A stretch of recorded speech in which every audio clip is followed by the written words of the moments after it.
Bonsoir. Formidable de vous voir si nombreux ici ce soir. Et bienvenue au Palais des Nations, bienvenue à ce grand concert pour la Journée internationale de la francophonie.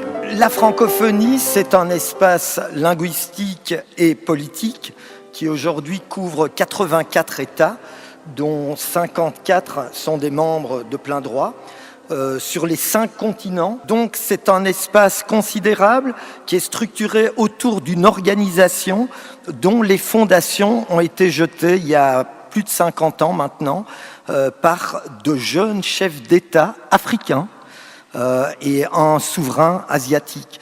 Léopold Sédar Senghor du Sénégal, Amani Diori au Niger et Habib Bourguiba en Tunisie, ainsi que Norodom Siadouk au Cambodge, ont été les fondateurs de la francophonie politique. Leur ambition, ils étaient là à l'aube de l'indépendance, c'était de créer un débouché multilatéral pour leur pays. Ils voulaient que leur pays ait une voix au sein du concert des nations et ils ont voulu que cette voix s'organise autour de la langue et de la culture française, et je devrais d'ailleurs plutôt dire des langues et des cultures francophones, comme le souligne l'écrivain Alain Mabankou. La francophonie va mettre à l'honneur cette année l'Arménie, tout petit pays mais gros patrimoine musical. Et cette soirée, elle va se passer avec l'aspect, je dirais, un petit peu jazz et iconoclaste. Moi, je reprends finalement la musique de la diaspora, c'est-à-dire une musique arménienne qui s'est arrêtée en 1920, puisque c'était la musique de mes grands-parents, et qu'on l'a gardée telle qu'elle.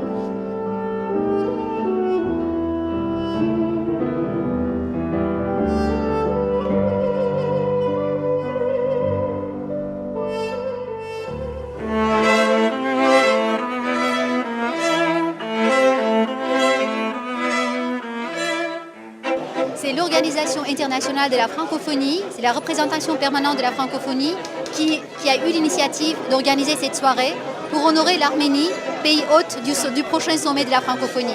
Et que cette soirée exceptionnelle se passe à la salle des assemblées des Nations Unies, moi je trouve ça merveilleux.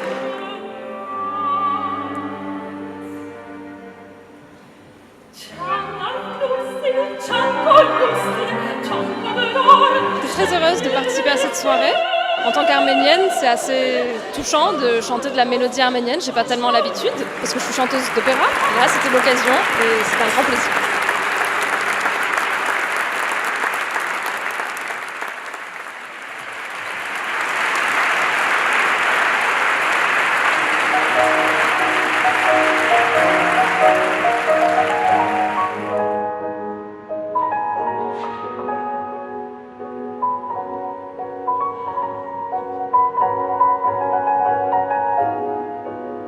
I've never played in a place like this, where mostly there's important discussions. But tonight it's a concert, and I hope this is going to make a lot of Armenian and non-Armenian people want to find out more about what's going on with Armenian music and Armenian culture. They can dig deeper and find a lot of things.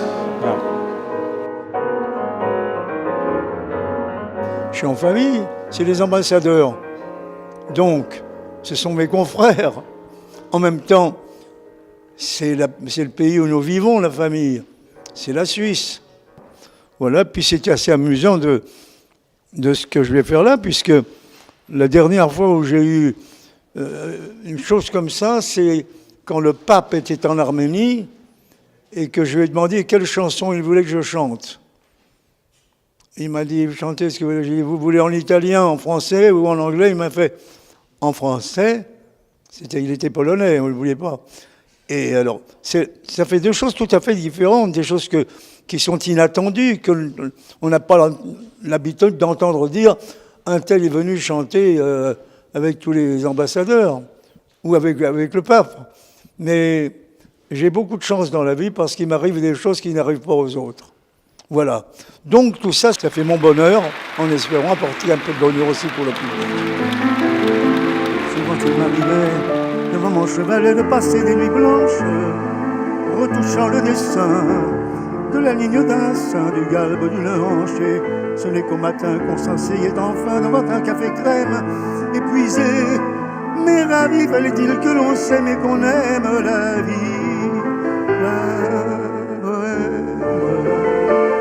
La bohème, ça voulait dire on a 20 ans.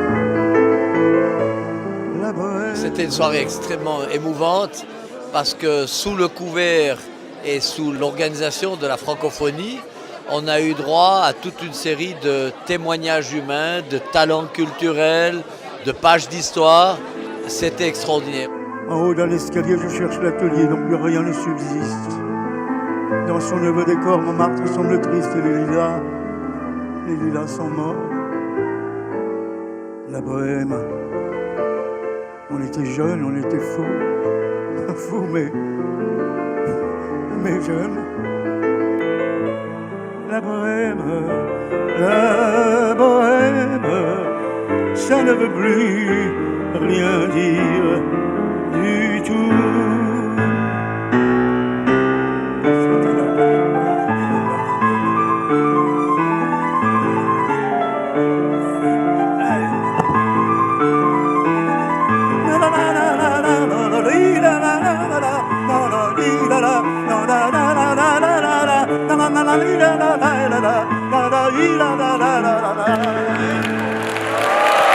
Cette soirée est exceptionnelle par la participation de M.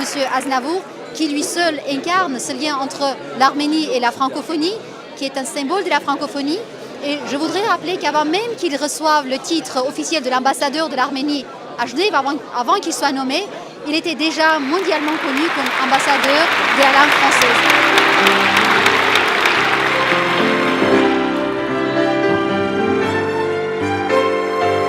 Comment crois-tu qu'ils sont venus? Ils sont venus, les poches vides et les mains nues, pour travailler à tour de bras et défricher un sol ingrat. Comment crois-tu qu'ils sont restés? Ils sont restés en trimant comme des damnés, sans avoir à lever les yeux pour se trouver tout près de Dieu.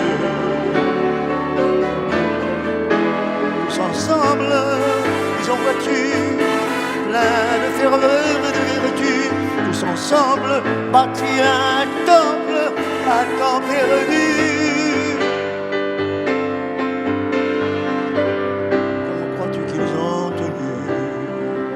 Ils ont tenu en étant croyants et têtus. Charles Aznavour, c'est presque dangereux de vouloir qualifier ce qu'on a ressenti. Il est hors du temps, il y a la même conviction, il y a le même enthousiasme, il y a cette foi dans l'humain, cette tolérance, cette indépendance d'esprit, cette voix inimitable. Et aujourd'hui, on a perçu chez lui, mais aussi dans le public, une émotion peut-être difficilement égale. J'ai eu la chance de partager des scènes, mais surtout de faire un album avec lui qui s'appelait Jazznavour. Et c'était une fête formidable de jazz autour de Charles. Et quand je l'ai dirigé pour la première fois, il m'a dit « Je compte sur vous, dites-moi ». J'étais un peu dans mes petits souliers quand j'en ai entendu cette voix incroyable. Bon voilà, il a fallu que je me ressaisisse et que je dise « Allez-y Charles, on va refaire, vous pouvez faire mieux, j'en suis sûr ».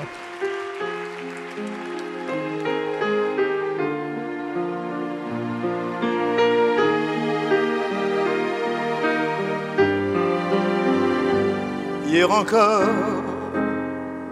j'avais 20 ans, je caressais le temps et jouais de la vie comme on joue de l'amour. Et je vivais la nuit sans compter sur mes jours qui fuyaient dans le temps. J'ai fait tant de projets qui sont restés en l'air. J'ai fondé tant d'espoirs qui se sont envolés, que je reste perdu, ne sachant où aller, les yeux cherchant le ciel et le cœur mis en terre. Hier encore, j'avais 20 ans, je gaspillais le temps en croyant l'arrêter, et pour le retenir, même le devancer, je n'ai fait que courir.